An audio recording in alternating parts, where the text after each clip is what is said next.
오늘 이 새벽에 하나님께서 우리에게 주시는 말씀은 신약성경 빌립보서 1장 12절에서 21절까지 말씀입니다. 신약성경 빌립보서 1장 12절에서 21절까지 말씀입니다. 제가 가진 성경 신약성경 318페이지 쪽에 있습니다. 신약성경 빌립보서 1장 12절에서 21절까지 말씀입니다. 찾으셨으면 다 같이 한 목소리를 읽도록 하겠습니다. 형제들아, 내가 당한 일이 도리어 복음 전파에 진전이 된 줄을 너희가 알기를 원하노라. 이러므로 나의 매임이 그리스도 안에서 모든 신유대와 안과 그 밖의 모든 사람에게 나타났으니 형제 중 다수가 나의 매임으로 말미암아 주 안에서 신뢰함으로 겁없이 하나님의 말씀을 더욱 담대히 전하게 되었느니라. 어떤 이들은 투기와 분쟁으로, 어떤 이들은 착한 뜻으로 그리스도를 전파하나니 이들은 내가 복음을 변정하기 위하여 세우심을 받은 줄 알고 사랑으로 하나 그들은 나의 매임에 괴로움을 더하게 할 줄을 생각하여 순수하지 못하게 다툼으로 그리스도를 전파하느니라. 그러면 무엇이냐? 거칠애로 하나 참으로 하나 무슨 방도로 하든지 전파되는 것은 그리스도니 이로써 나는 기뻐하고 또한 기뻐하리라. 이것이 너희의 간구와 예수 그리스도의 성령으로 도우심으로 나를 구원에 이르게 할 줄을 아는 고로 나의 간절한 기대와 소망을 따라 아무 일에든지 부끄러워하지 아니하고 지금도 전과 같이 온전히 담대하여 살든지 죽든지 내 몸에서 그리스도가 존귀하게 되게 하려 하나니 이는 내게 사는 것이 그리스도 죽는 것도 유익이니라. 아멘. 고난은 언제 어떠한 방식으로든지 우리에게 닥쳐올 수 있습니다. 이런 고난이 닥쳐올 때 어떤 이들은 낙심하는 경우가 있습니다. 또 하나님과 사람을 원망하며 믿음에서 멀어지는 경우도 있습니다. 저도 예수님을 만나기 전에는 워낙에 가난한 가정에서 자라다 보니까 물론 모태신앙으로 자랐지만 부모님을 원망한 적도 있었고요. 그리고 우유를 학교에서 받아 먹고 싶은데도 돈이 없으니까 그걸 안 해주시더라고요. 그래서 가정을 원망한 적도 있었고요. 그리고 하나님도 원망한 적도 있었습니다. 인격적으로 예수님을 만나기 전에는 그렇게 하나님을 원망했었고요. 나는 절대로 교회를 다니지 않겠노라. 고등학교만 졸업하면 난 무조건 집을 떠나겠노라 하고 그렇게 떠났었습니다. 그리고 제 멋대로 물론 담배도 피웠고요, 술도 마셨고요. 그래서 담배 이름도 요즘도 알고 생각이 납니다. 가끔씩 그런 경우도 있고요. 술도 이름이 생각나는 경우도 있었고요. 지금도 있고요. 그런 고난을 가정에서 겪으면서 자라오다 보니까 하나님을 원망한 적도 있었습니다. 그리고 낙심도 한 적도 있었고요. 그렇게 고난을 당하면서 자라오는 경우, 그렇게 자라오니까 솔직히 주님을 만나고 이 사역의 길로 뛰어들면서 여러 가지 어려움을 당할 때 믿음으로 이겨낼 수 있겠더라고요. 왜냐하면 육체인 그 연단이 있었기 때문에, 자라오면서 연단이 있었기 때문에 그런 고난이 있었는데요. 물론 지금도 그런 가난이라는 그곳에서 벗어날 수 없는 그런 환경에 놓여 있지만, 그럼에도 불구하고 하나님을 원망하지 않는 것은 이 세상의 물질이, 세상의 것들이 다가 아니라는 것을 주님을 만나고 나서 알게 되었습니다. 여러분들, 또 어떤 이들은 고난이 닥쳐오게 되면 하나님과 그런 사람을 원망하며 믿음에서 멀어지는 경우도 있습니다. 성경에 믿음의 사람들을 보면 고난을 당한 사람들이 참 많이 나옵니다. 대표적인 사람이 다윗입니다. 그는 사울과 그의 그 아들 때문에 죽을 고비를 여러 번 넘깁니다. 때로는 다윗이 미친 척을 하지 않습니까? 미친 척을 하면서 그런 고비를 넘기는 경우도 있습니다. 그럼에도 불구하고 그는 하나님을 원망하거나 또 낙심하여 쓰러지지 않고 오히려 하나님을 의지하게 됩니다. 욥도 그렇지 않습니까? 욥도 그 고난 가운데서도 믿음을 굳건히 지키는 것을 우리는 성경을 통해 알 수 있습니다. 또 오늘 말씀을 기록한 빌립보서를 기록한 이 바울도 마찬가지입니다. 바울도 여러분들 성경 말씀을 보게 되면 바울이 죽을 고비를 많이 넘기지 않습니까? 바울이 가는 곳곳마다, 바울이 가서 복음을 전하는 곳곳마다 그를 방해하는 사람들이 있었고요. 그리고 그에게 돌을 던지는가 하며 거의 죽기까지 때리는 경우도 있었고요. 그가 이렇게 고난과 두려움 속에서 실망하고 낙심하지 않았던 것은 그 마음속에 믿음과 소망이 있었기 때문에 그렇다는 것입니다. 그것을 굳게 지켰다는 것입니다. 오히려 바울은요, 이런 고난과 그런 역경 속에서 빌립보서를 기록할 이 당시에도 바울은요, 고난을 당하고 있었습니다. 어디에 있었습니까? 옥중에 있었던 것입니다. 그럼에도 불구하고 이런 어려운 상황 가운데서도 바울은 기뻐한다고 고백합니다. 그가 이런 많은 시련 속에서도 기뻐할 수 있었던 이유가 무엇입니까? 이렇게 기뻐할 수 있었던 이유가 무엇일까요? 이 시간 우리 한번 알아보고 이제 은혜 받는 시간이 되었으면 좋겠는데요. 먼저 바울은요, 이 메인 상황에서도 복음이 전파되고 있음을 기뻐하고 있습니다. 우리 본문 12절에서 14절까지 말씀 우리 한번 보도록 하겠습니다. 다 같이 읽겠습니다. 형제들아, 내가 당한 일이 도리어 복음 전파에 진전이 된 줄을 너희가 알기를 원하노라.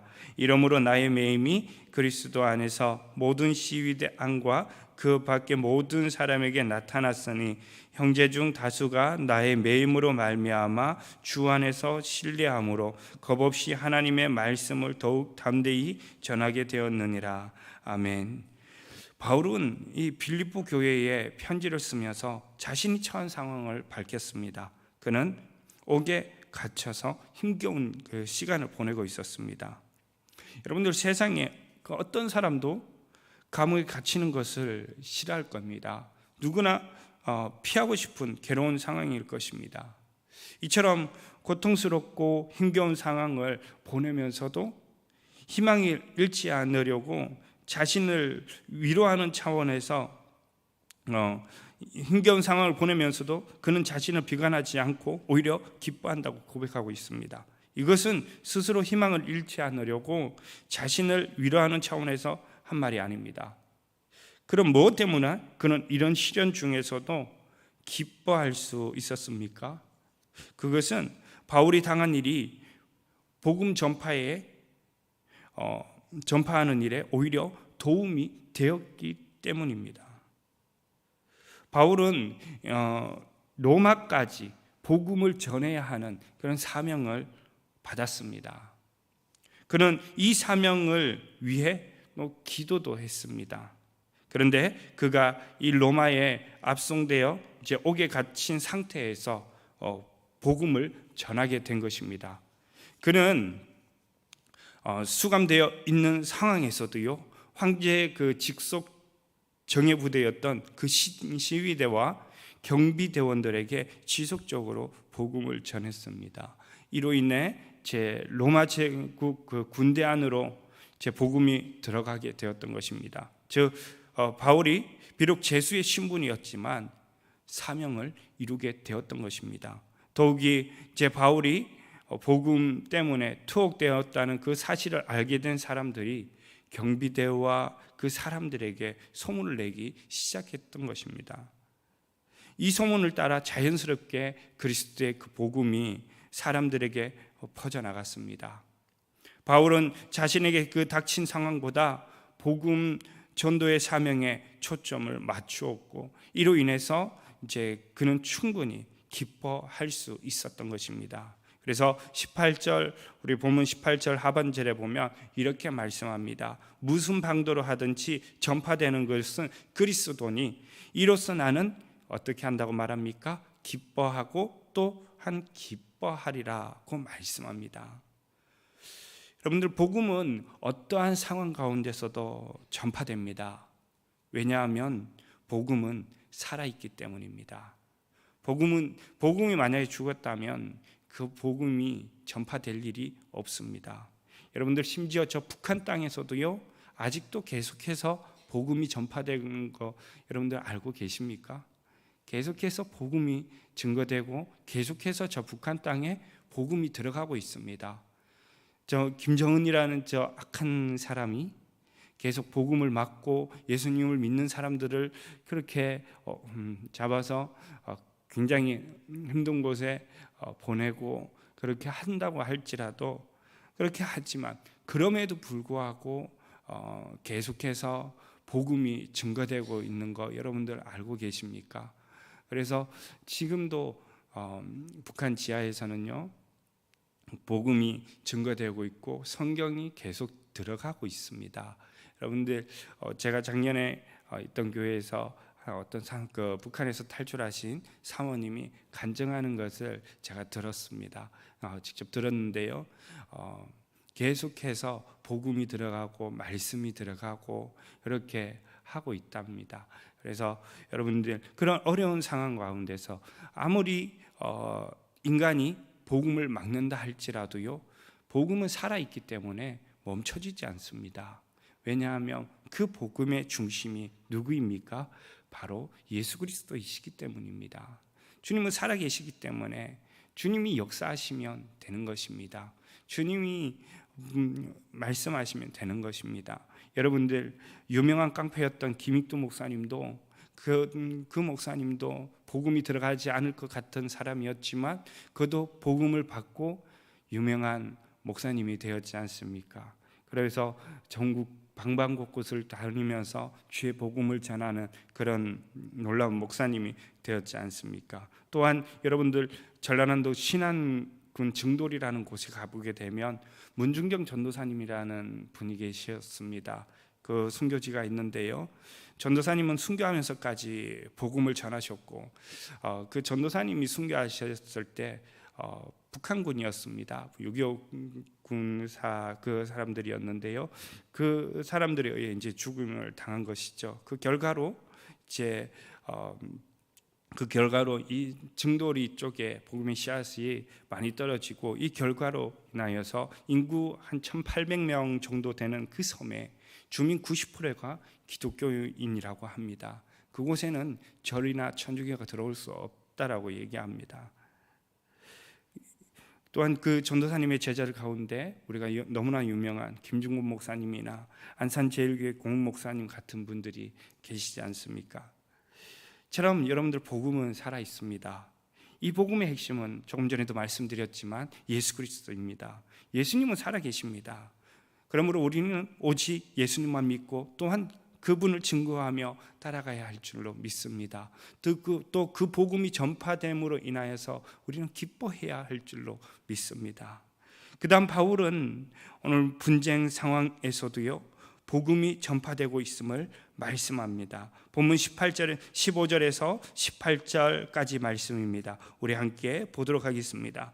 어떤 이들은 투기와 분쟁으로, 어떤 이들은 착한 뜻으로 그리스도를 전파하나니, 이들은 내가 복음을 변증하기 위하여 세우심을 받은 줄 알고 사랑으로 하나 그들은 나의 매임에 괴로움을 더하게 할 줄로 생각하여 순수하지 못하게 다툼으로 그리스도를 전파하느니라.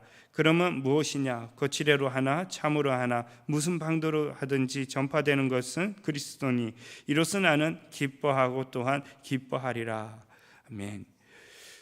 복음을 전하는 이들 가운데 순수한 동기와 사랑으로 복음을 전하는 사람들이 있는가 하면, 또 시기와 다툼으로 복음을 전하는 사람들도 있습니다.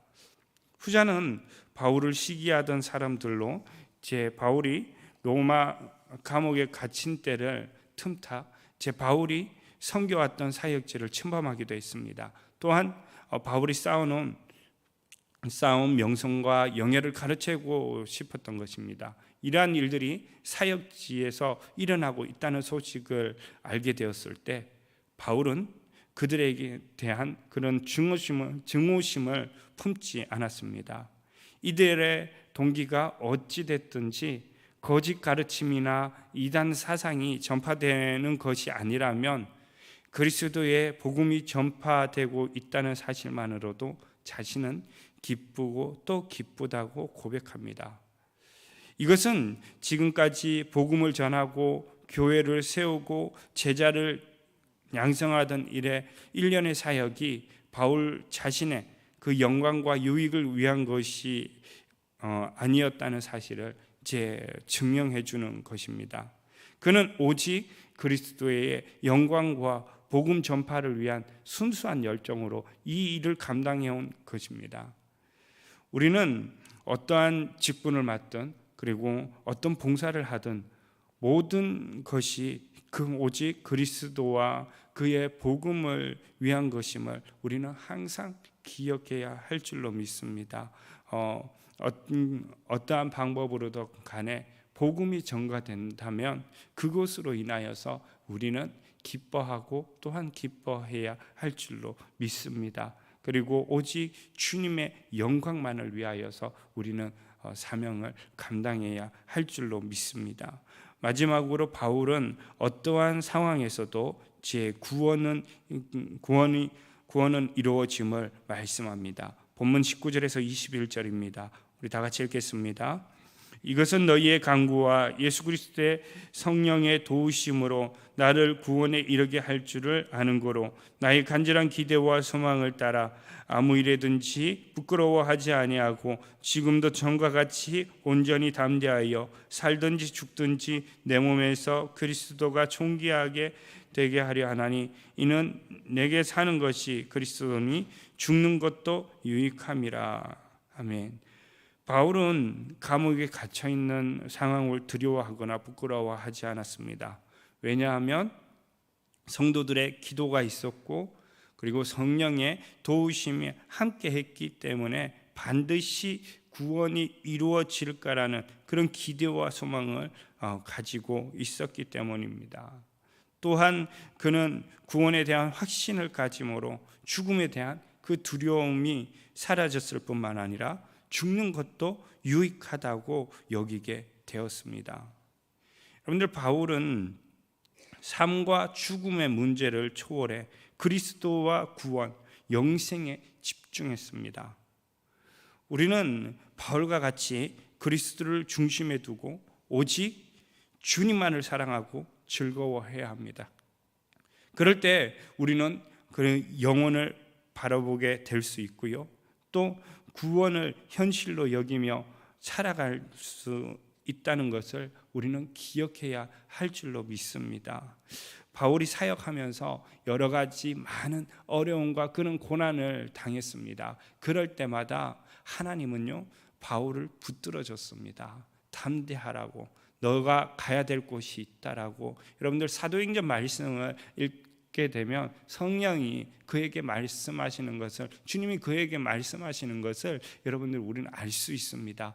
바울이 고난 가운데 막 지쳐하려고 할 때, 낙심하려고 할 때, 그때 성령 하나님께서 바울을 붙들어 주시는 장면이 여러분들 여러 곳곳에 나옵니다. 그럴 때 보게 되면 바울이 그 말씀을 힘입어서 하나님을 의지하여서 또 일어나서 나아갑니다. 바울이 예루살렘에, 여러분들 에베소를 지나서 이제 예루살렘에 들어가려고 하는 그 시점에서도요, 바울은 알고 있었어요. 바울이 고난을 당할 거라는 것을 주님이 그렇게 어떻게 보면 응답을 주셨기 때문에 예루살렘에 들어가면 분명히 붙들릴 거라는 것을 알았습니다. 알았고요. 또한 그 성경에 보면 빌립이 나옵니다. 빌립의 자녀들이 나오는데 그 자녀들은 선지자입니다. 그 자녀들이요, 바울을 붙들었습니다. 바울을 붙들면서 가면 안 된다. 당신 들어가면 안 된다. 당신 들어가면 거기서 죽는다. 분명히 붙들 거다라고 얘기를 했습니다. 그럼에도 불구하고 주님은 바울이 예루살렘에 들어가기를 원했던 것이죠.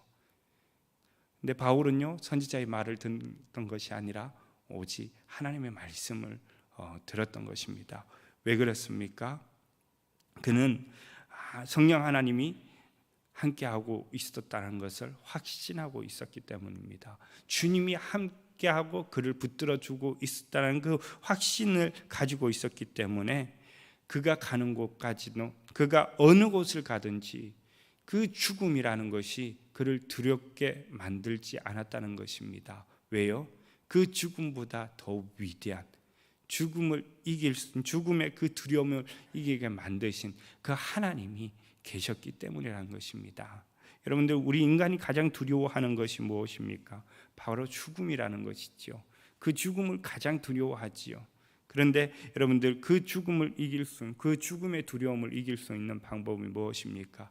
바로 우리 하나님이 우리를 붙들어 주시고 하나님을 의지하는 것입니다. 그 하나님을 의지하여 우리가 영원을 바라보고, 또한 영혼을 바라보고 살아계신 그 주님을 바라보며 우리가 나아갈 때에 그 죽음의 두려움도 우리는 이길 수 있다라는 것을 여러분들, 우리는 기억해야 할 줄로 믿습니다. 이제 말씀을 마치겠습니다. 바울의 그 담대함과 기쁨의 근원은 오직 예수 그리스도였습니다. 그가 기뻐할 수 있었던 것은 어려운 상황에서도 복음이 전파되고 있음을 기뻐했습니다. 여러분들, 우리나라가 코로나로 인하여서 2년간인가 2년입니까? 3년 2년이죠. 3년이죠. 2년이죠.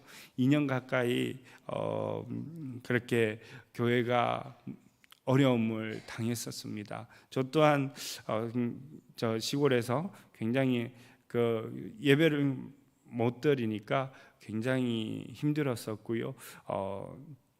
진짜 주일날 예배 참석하는데 눈물밖에 참 나지 않았었습니다. 왜냐하면 그 큰 예배당에 한 10명 내외로 들어가서 앉아서 그냥 교육자들만 앉아서 예배드리고 있는 그 상황 가운데서 목사님도 우시고 저희들도 울고 그렇게 어려운 상황을 겪었었는데요. 왜냐하면 그 전에는 저희들이 막 한참 부흥되고 막 그런 상황에 있었기 때문에 한순간 그렇게 무너지니 굉장히 힘들었었습니다.